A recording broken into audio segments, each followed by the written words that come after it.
Answerer was built to last as long as was necessary, which was quite long, as some races judge time, and not long at all, according to others.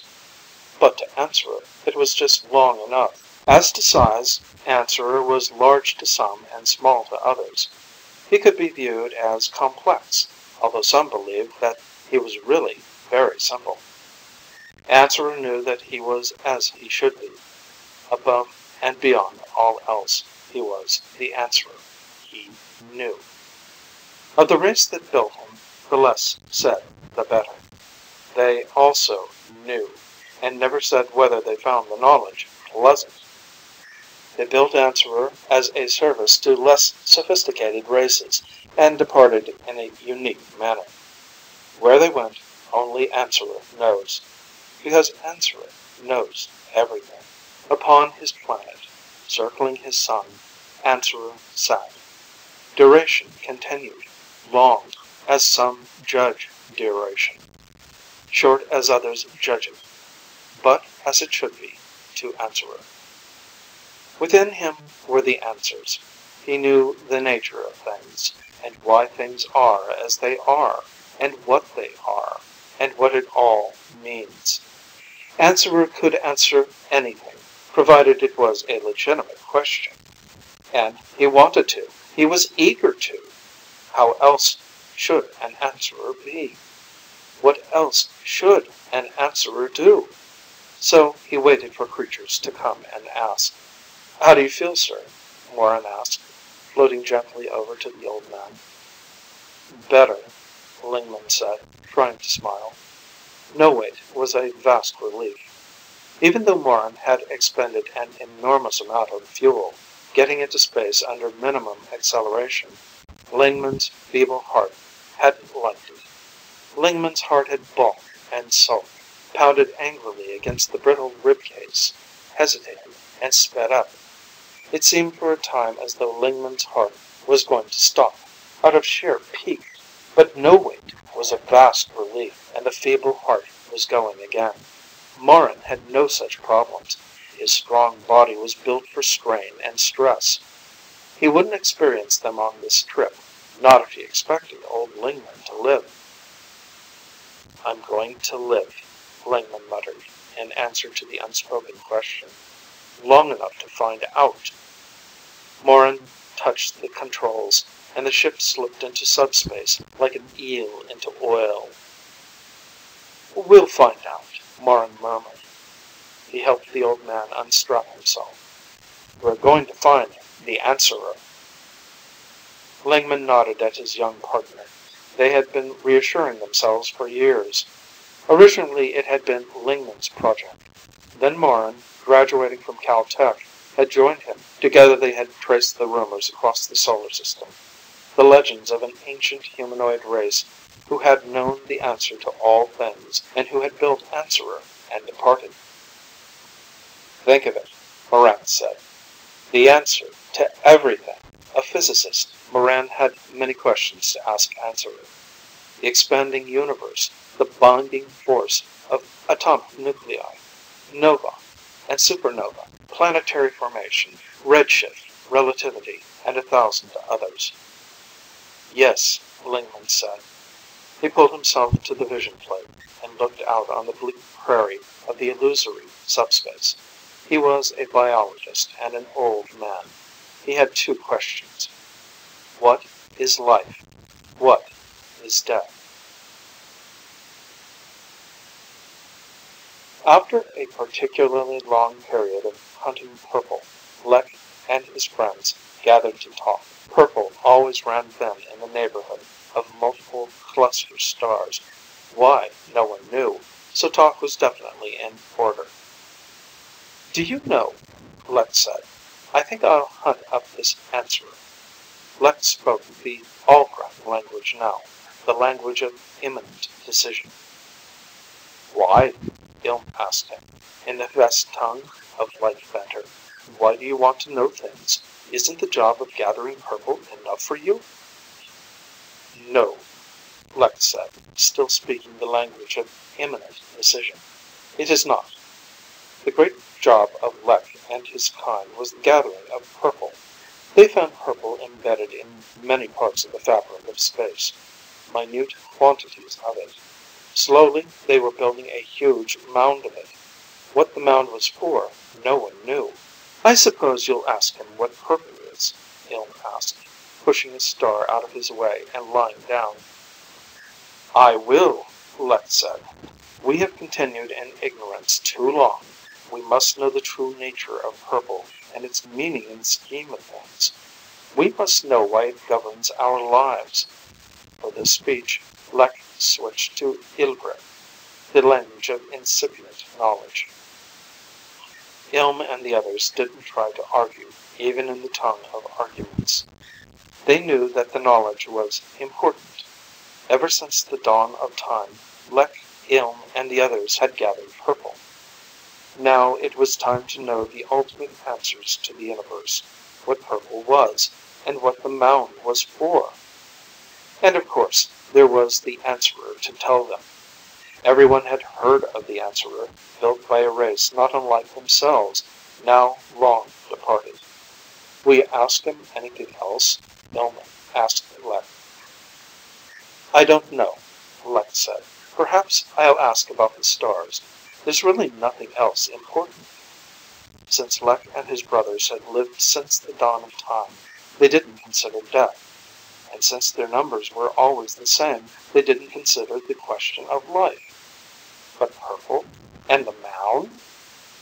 I go, Lek shouted in the vernacular of decision to fact. Good fortune, his brothers shouted back in the jargon of greatest friendship. Lek strode off, leaping from star to star. Alone on his little planet, Answerer sat, waiting for questioners. Occasionally he mumbled the answers to himself. This was his privilege. He knew. But he waited, and the time was neither too long nor too short for any of the creatures of space to come and ask. There were 18 of them gathered in one place. I invoke the rule of 18, cried one, and another appeared who had never before been born by the rule of 18. We must go to the Answerer, one cried. Our lives are governed by the rule of 18. Where there are 18, there will be 19. Why is this so? No one could answer. Where am I? Asked the newborn 19. One took him aside for instruction. That left 17, a stable number. And we must find out, cried another, why all places are different, although there is no distance. That was the problem. One is here, then one is there, just like that. No movement, no reason. And yet, without moving, one is in another place. The stars are cold, one cried. Why? We must go to the Answerer. For they had heard the legends, knew the tales. Once there was a race, a good deal like us, and they knew, and they told Answerer. Then they departed to where there is no place, but much distance. How do we get there? The newborn 19th cried, filled now with knowledge.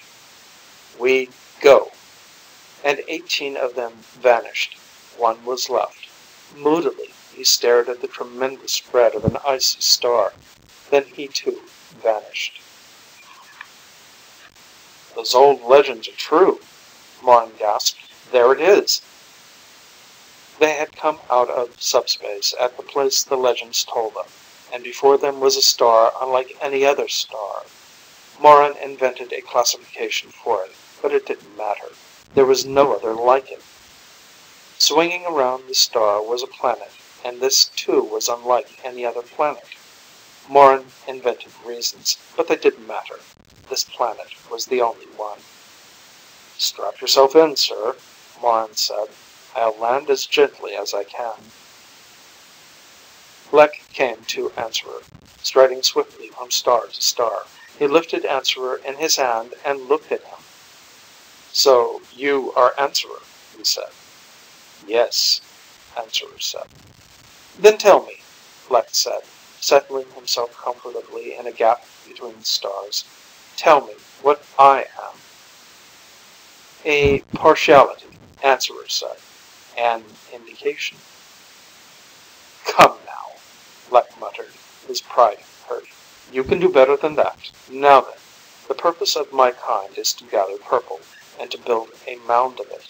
Can you tell me the real meaning of this? Your question is without meaning, Answerer said. He knew what purple actually was, and what the mound was for, but the explanation was concealed in a greater explanation. Without this, Lek's question was inexplicable, and Lek had failed to ask the real question. Lek asked other questions, and the answerer was unable to answer them. Lek viewed things through his specialized eyes, extracted a part of the truth, and refused to see more. How to tell a blind man the sensation of green? Answerer didn't try. He wasn't supposed to. Finally, Lek emitted a scornful laugh. One of his little stepping stones flared at the sound, then faded back to its usual intensity. Lek departed, striding swiftly across the stars. Answerer knew, but he had to be asked the proper questions first. He pondered this limitation, gazing at the stars which were neither large nor small, but exactly the right size. The proper questions. The race which built Answerer should have taken that into account, Answerer thought. They should have made some allowance for semantic nonsense, allowed him to attempt an unraveling. Answerer contented himself with muttering the answers to himself. 18 creatures came to Answerer, neither walking nor flying, but simply appearing. Shivering in the cold glare of the stars, they gazed up at the massiveness of Answerer. If there is no distance, one asked, then how can things be in other places? Answerer knew what distance was, and what places were, but he couldn't answer the question.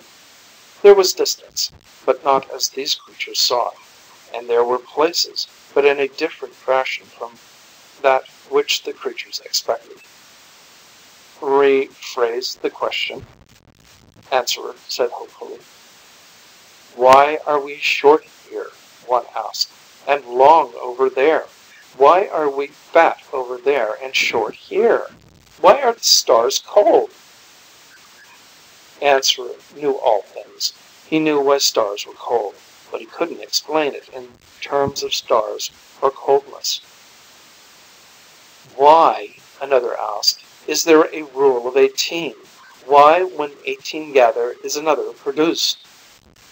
But of course, the answer was part of another, greater question, which hadn't been asked. Another was produced by the rule of 18, and the 19 creatures vanished. Answerer mumbled the right questions to himself, and answered them. We made it, Moran said. Well, well, he patted Lingman on the shoulder, lightly, because Lingman might fall apart. The old biologist was tired. His face was sunken, yellow, lined. Already the mark of the skull was showing in his prominent yellow teeth, his small, flat nose, his exposed cheekbones. The matrix was showing through. Let's go on, Lingman said. He didn't want to waste any time. He didn't have any time to waste. Helmeted, they walked along the little path. Not so fast, Lingman murmured. Right, Moran said. They walked together along the dark path of the planet that was different from all other planets, soaring alone around a sun different from all other suns. Up here, Moran said. The legends were explicit. A path leading to stone steps to a courtyard, and then the Answerer. To them, Answerer looked like a white screen set in a wall. To their eyes, Answerer was very simple. Lingman clasped his shaking hands together. This was the culmination of a lifetime's work, financing, arguing, ferreting bits of the legend, ending here, now. Remember, he said to Moran, we will be shocked. The truth will be like nothing we have imagined. I'm ready, Moran said, his eyes rapturous. Very well, answer it, Lingman said, in his thin little voice. What is life? A voice spoke in their heads. The question has no meaning. By life, the questioner is referring to a partial phenomenon, inexplicable except in terms of its whole. Of what is life a part? Lingman asked. This question, in its present form, admits of no answer. The questioner is still considering life from his personal, limited bias. Answer it in your own terms, then, Moran said. The answerer can only answer questions. Answerer thought again of the sad limitation imposed by his builders. Silence. Is the universe expanding? Moran asked confidently. Expansion is a term inapplicable to this situation. Universe, as the questioner views it, is an illusory concept. Can you tell us anything? Moran asked. I can answer any valid question concerning the nature of things. The two men looked at each other. I think I know what he means, Lingman said sadly. Our basic assumptions are wrong, all of them. They can't be, Moran said. Physics, biology. Partial truths, Lingman said, with a great weariness in his voice. At least we've determined that much. We've found out that our inferences concerning observed phenomena are wrong. But the rule of the simplest hypothesis? It's only a theory, Lingman said. But life, he certainly could answer what life is. Look at it this way, Lingman said. Suppose you were to ask, why was I born under the constellation Scorpio in conjunction with Saturn? I would be unable to answer your question in terms of the zodiac, because the zodiac has nothing to do with me. I see, Moran said slowly. He can't answer questions in terms of our assumptions.